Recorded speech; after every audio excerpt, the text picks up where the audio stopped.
Dopo il blocco di Porto Marghera, anche Padova si mobilita nel giorno dello sciopero generale indetto dai sindacati di base. Più di 10.000 persone si sono ritrovate in piazza Garibaldi ieri sera per dar vita a un corteo che, passando per via Tommaseo, è arrivato a piazzale Stanga, concludendosi poi al Portello. Sciopero! Sciopero! Molti gli interventi durante il corteo, come quello di Ruwaida, cittadina di Gaza, che ha accompagnato qui a Padova un bimbo rimasto orfano e ricoverato in città. Rais America, stop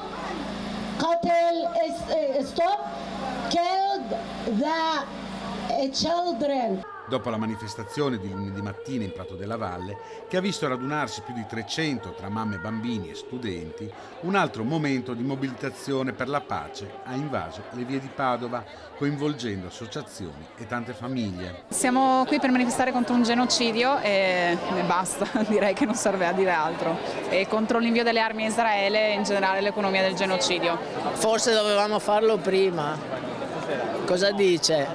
Protestare contro questa politica, diciamo, che appoggia la guerra e soprattutto perché ci sia la pace, insomma, un po' banale, però è così.